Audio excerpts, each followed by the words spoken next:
সকালবেলা তড়ি ঘড়ি করে নাস্তা করলাম 9টায়। তারপরে এই যে আমাদের চাঁদের গাড়ি যাওয়ার কথা ছিল, যদিও এটাও এখন চাঁদের গাড়ির মতোই একটা বাস। এইটাতে করে আমরা যাচ্ছি পাটুয়া টেক ইনানি দেখতে। এই পথের যে রাস্তা, ছোটখাটো টিলার মাঝখান দিয়ে আঁকা বাঁকা রাস্তা গেছে, এটা খুবই সুন্দর লাগছে। আর আমরা এই বাসে থাকার কারণে আশেপাশে সেই সুন্দর ভিউ দেখাতে পাচ্ছি না।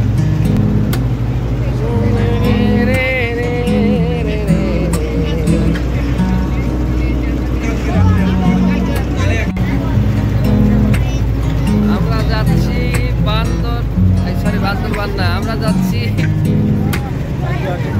পাটুয়া টেক ইনানি। এটা কি? এটা হচ্ছে রামু ক্যান্টনমেন্ট। আমাদের এই ট্যুর প্যাকেজে আজ সকালে চাঁদের গাড়ি করে মেরিন ড্রাইভ হয়ে এই পাটুয়া টেক বিচে আসার কথা ছিল, তো কোনো একটা অজানা কারণে আজকে মেরিন ড্রাইভ বন্ধ, যে কারণে চাঁদের গাড়িগুলোও এদিকে আসছে না। তাই আমাদের ট্যুর অপারেটররা এই ছোট ছোট মিনি বাসগুলো ভাড়া নিয়েছে। তো যেহেতু আমাদের মেরিন ড্রাইভটা আজকে বন্ধ, তো সেই কারণে এই বাসগুলো অনেকটা ঘুরে কক্সবাজার টেকনাফ হাইওয়ে ধরে ভেতর দিয়ে এসে এই মেরিন ড্রাইভে উঠলো। এখন আমরা মেরিন ড্রাইভ হয়ে যাচ্ছি পাটুয়া টেক বিচের দিকে। আমরা এসেছি মেরিন ড্রাইভ ইনানি বিচে।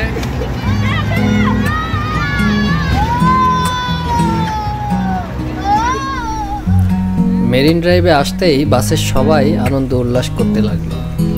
মনে হচ্ছে এই দৃশ্যটা দেখার জন্যই সেই সিরাজগঞ্জ থেকে এত দূর এসেছে।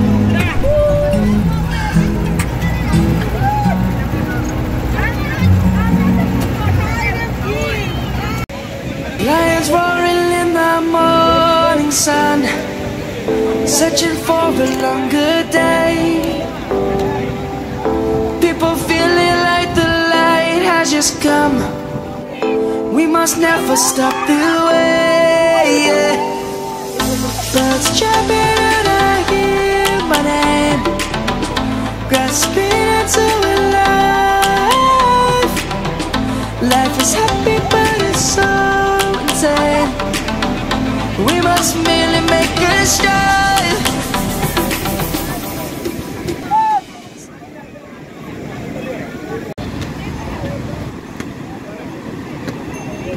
কয় টাকার কতটুক দিচ্ছেন? একটা 10 টাকা দেন। এটা দেখি। এই পাটুয়া টেক বিচে ছোট বড় অনেক প্রবাল রয়েছে, দেখতে এত সুন্দর যে মনে হচ্ছে এটা সেন্ট মার্টিন বা ছেঁড়া দ্বীপের কোনো একটি অংশ। বিশেষ করে ছবি দেখে বোঝার কোনো উপায় নেই। এখানে আমাদের ট্যুর অপারেটররা বিরতি দিয়েছিল মাত্র 20 মিনিট। তবে সময় কম হলেও আমরা কিন্তু ফটো সেশন আর লাফালাফি বাকি রাখলাম না। Lions gonna come. The birds have just begun. We will always take a stand for the people, for the land. Let's go back to when we were young. For the animals we stand. Let's go back to when trees were swung, kids across the land. Savannah, I'm coming home.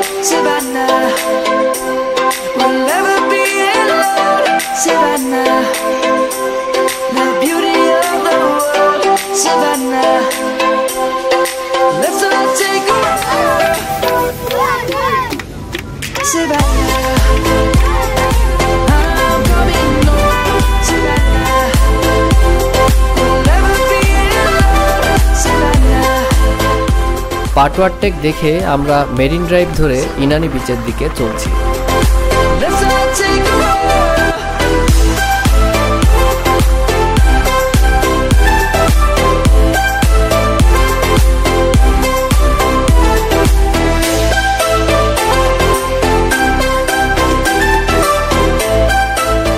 আমাদের কক্সবাজার সমুদ্র সৈকত যে কতটা সুন্দর তাই marine ড্রাইভে আসলে উপলব্ধি করা যায়।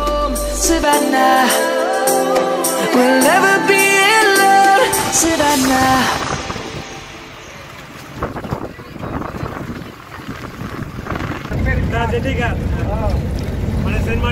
মায়ে আপনারা দেখতে পাচ্ছেন ওই সামনে যে আকাশি রঙের একটা ব্রিজের মতো দেখা যাচ্ছে, এটি হচ্ছে বাংলাদেশ নেভির ইনানি বিচের জেটি ঘাট। আর ডানের দিকে এই হোটেলটি হচ্ছে রয়্যাল টিউলিপ। এই জায়গাটি বেশ সুন্দর।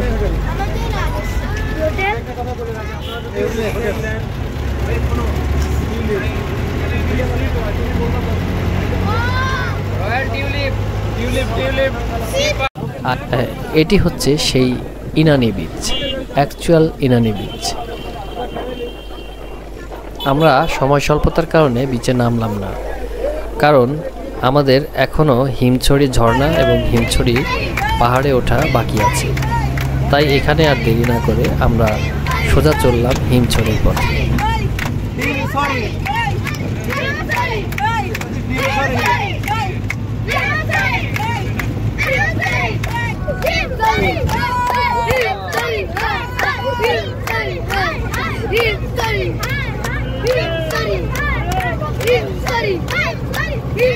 বেশ কয়েকবার কক্সবাজার আসলেও কখনো হিমছড়িতে যাওয়া হয়নি।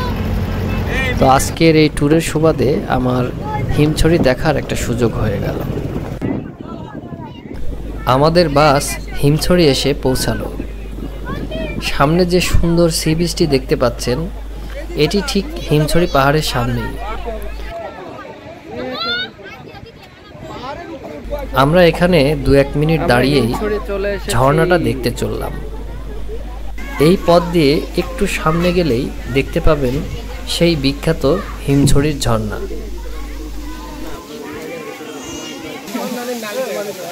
চলে আসলাম হিমছড়ির ঝর্ণা দেখতে, কিন্তু এটা কেমন ঝর্ণা?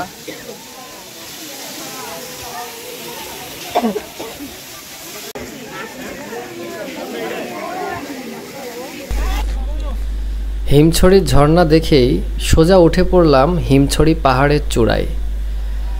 এইখান থেকে পুরো সমুদ্র সৈকতটা অসাধারণ সুন্দর দেখা যায়। তবে হিমছড়ি ঝর্ণার যে গল্প শুনেছিলাম দেখে ততটাই হতাশ হয়েছি, কিন্তু এখানে হিমছড়ি পাহাড়ে ওঠার পর আশেপাশের এত সুন্দর দৃশ্য দেখে সেসব ভুলেই গেলাম।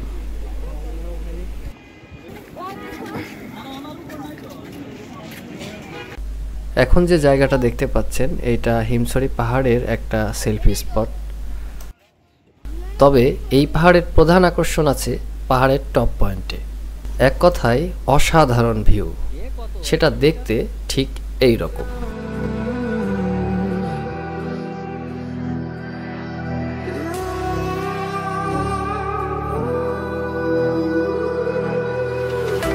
There's a distance between us. It's getting hard to reach out. Haven't seen you in seasons, but all I hear is your voice. I know my limits, you can break me down, but I'll stay till the finish line. And I've been counting minutes for quite some time now, just to see you again. And I've been counting days to get away. হিমছড়ির view point দেখা শেষ। আমরা view point দেখে পাহাড়ের এই রাস্তাটা ধরে নিচের দিকে নেমে যাচ্ছি।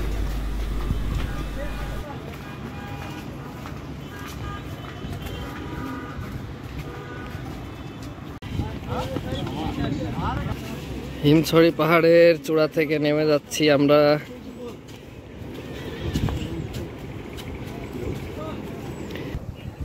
হিমছড়ি পাহাড়ের চূড়া থেকে আমরা নেমে যাচ্ছি।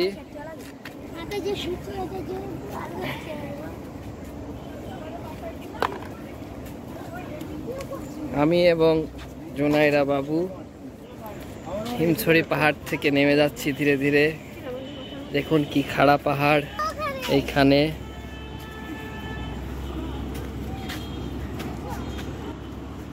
সরি, ভুল রাস্তা, এদিকে যাচ্ছি। সামনে হচ্ছে কাঁচা রাস্তা, এদিকে যাওয়া যাবে না, এই দিকে। আমরা এখন নামছি। এই যে কি খাড়া একটা রাস্তা, আমরা এখন এই রাস্তা ধরে নামবো। আমার সাথে জুনাইরা বাবু।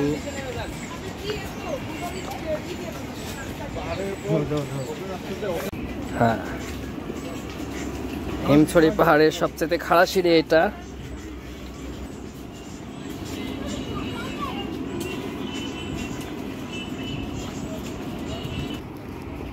নামার সময়টা ভালোই লাগে।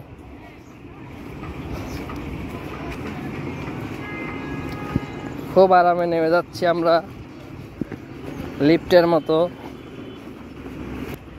অলরেডি নিচে চলে এসেছি।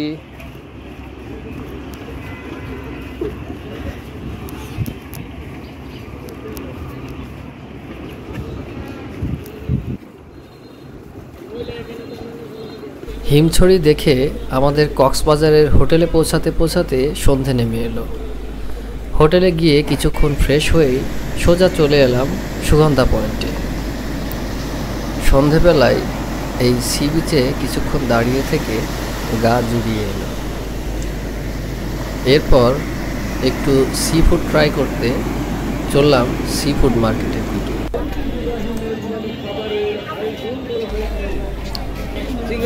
এই মার্কেটে রাস্তার ধারে এরকম খোলা দোকানে নানা ধরনের সামুদ্রিক প্রাণী এবং মাছ সাজিয়ে রাখা হয়েছে। এখান থেকে আপনার যেটি পছন্দ সেটি প্রথমে দাম দর করবেন, তারপরে ওরা এখান থেকে নিয়ে গিয়ে কেটে কুটে পরিষ্কার করে আপনাকে বারবিকিউ করে দেবে। আর এ ধরনের দোকানে সাধারণত একটু বার্গেনিংটা বেশি হয়। আবার কিছু দোকানে আপনি রেডি ফ্রাই করা মাছ বা সি ফুড পেয়ে যাবেন, সেখান থেকে চাইলে সরাসরি কিনেও খেতে পারেন। তো আমরা এখান থেকে কাঁকড়া, চিংড়ি এবং স্কুইড অর্ডার করেছিলাম। আসলে এগুলো খাওয়ার তেমন অভ্যাস আমার নেই, তারপরেও কক্সবাজার সি বিচে যখন এসেছি তো একটু কাঁকড়া বা চিংড়ির বারবিকিউ তো খেতেই হবে। তো সাথে আজকে একটা নতুন আইটেম আছে, সেটা হচ্ছে স্কুইড। এটা এর আগে কখনো খাইনি, তো দেখা যাক খেয়ে কেমন লাগে। এইদিকে আমাদের সেই কাঁকড়া এবং চিংড়িগুলো কাটা হচ্ছে। এখান থেকে কেটে একটু ভেতরের দিকে অন্ধকারের মধ্যে এইগুলো ফ্রাই করা হচ্ছে। তো অন্ধকার থাকার কারণে আমরা ফ্রাই করাটা ক্যামেরায় আনতে পারিনি। আমরা এখন কাঁকড়া খাচ্ছি, দেখি কেমন খেতে। আসলে কাঁকড়ার কোন অংশ যে আগে খায় আর কোন অংশ পরে খায় সেটা এখনো আমি জানি না, তারপরেও একটা ট্রাই করে দেখা যাক। বেশ গরম,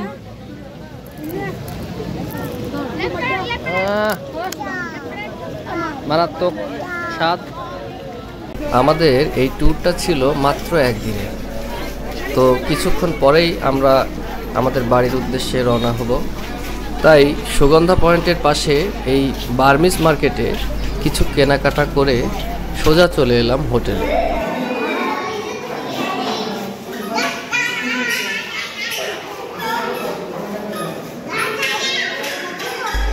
এখানে হোটেলের এই ছোট্ট স্পেসটাতে বাচ্চারা বাসে ওঠার আগে কিছুক্ষণ খেলাধুলা করে নিচ্ছে। আমাদের এবারের কক্সবাজার ট্যুর এখানেই শেষ হচ্ছে। সবার মাঝেই এখন বাড়ি যাওয়ার একটা প্রস্তুতি চলছে। আর হ্যাঁ, বাড়ি ফেরার পথে আপনাদের কর্ণফুলী টানেলটা দেখিয়ে নিয়ে যাব।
তলদেশে চলে যাচ্ছি আমরা। এই যে টানেলে প্রবেশ করছি, এটা হচ্ছে সেই Bangabandhu tunnel, Karnaphuli tunnel. Driver সাহেব একটু স্লো যায় না, গাড়ি গিয়ার দিচ্ছে না, গাড়ি এমনি সে জানি, আমি জানি। বাহ, এটা ওয়ান ওয়ে রোড তো না? দারুণ সিস্টেম। মাথার উপরে পানি, জাহাজ হতো চল,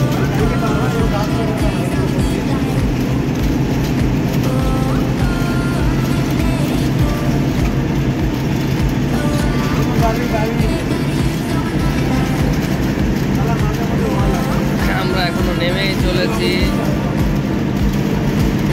নামছি, এখনো নামছি।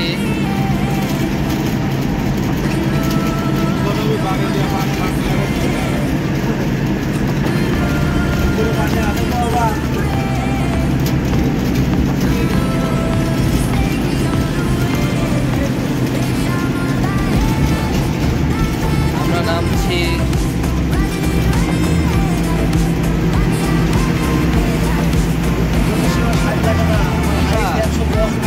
কানে আপাতত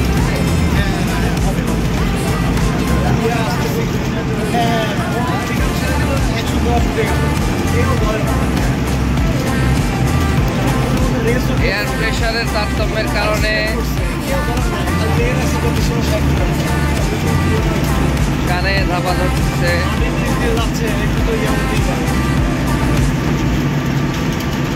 এখানে এয়ার প্রেশার অনেক বেশি, হচ্ছে কানে চেপে ধরছে দুই কানে, মানে পর্দায় মনে হচ্ছে এরকম।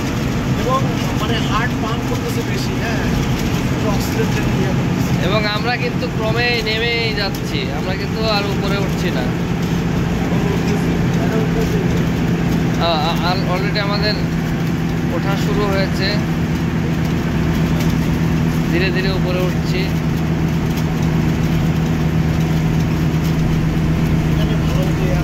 কর্ণফুলী টানেলের মোট দৈর্ঘ্য 3.32 কিলোমিটার। এই টানেলটি বাংলাদেশের প্রথম টানেল এবং দক্ষিণ এশিয়ার নদী তলদেশের প্রথম ও দীর্ঘতম টানেল। এটি নদীর তলদেশের প্রায় 150 ফুট গভীর দিয়ে নির্মাণ করা হয়েছে। আপনারা এই টানেলের শুধুমাত্র রাতের ভিউটাই দেখতে পাবেন। এই টানেলটি চট্টগ্রাম এবং কক্সবাজারকে নতুন আরেকটি রুটে যুক্ত করেছে। আমরা এই টানেল হয়ে কর্ণফুলী নদী মাত্র 5 মিনিটে পার হয়ে এলাম।